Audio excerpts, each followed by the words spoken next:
നമസ്കാരം കൂട്ടുകാരെ, ഇന്ന് ഞാൻ നിൽക്കുന്നത് നമ്മുടെ പത്തനാപുരത്താണ്. Welcome to Nathan's vlog. പത്തനാപുരത്ത് നിന്നും കലഞ്ഞൂർ വന്ന് അവിടെ നിന്നും മാങ്കോട് റോഡിൽ ഞങ്ങളിങ്ങനെ പോയിക്കൊണ്ടിരിക്കുകയാണ്. ഏകദേശം 6-7 കിലോമീറ്റർ ഉണ്ട് വാഴപ്പാറ വെള്ളച്ചാട്ടത്തിലേക്ക്. പത്തനാപുരം ടൗണിൽ നിന്നും രാവിലെയും വൈകുന്നേരവും ഉച്ചയ്ക്കുമായിട്ട് വാഴപ്പാറ ഭാഗത്തേക്കും പിന്നെ വെള്ളത്തെറ്റി ഭാഗത്തേക്കുമുള്ള ബസ് സർവീസ് ദിനവും ഉള്ളതാണ്. അതുകൊണ്ട് ബസ്സിൽ വരുന്നവർക്കും നമുക്ക് വാഴപ്പാറയിലേക്ക് എളുപ്പത്തിൽ ചെല്ലാൻ പറ്റുന്നതാണ്.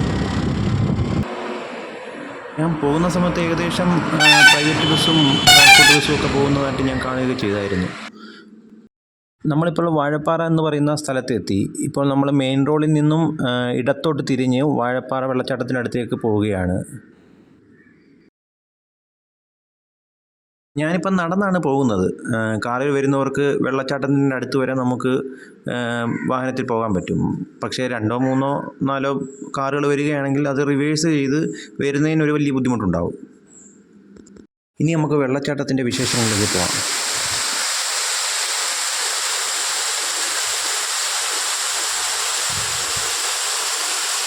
ഞാൻ വാഴപ്പാറയിൽ പോയത് ജൂലൈ, ആഗസ്റ്റ് മാസങ്ങളിലാണ്. വേനൽക്കാലത്ത് വരാതിരിക്കുന്നതാണ് നല്ലത്, കാരണം അവിടെ വെള്ളം കുറവാണ്.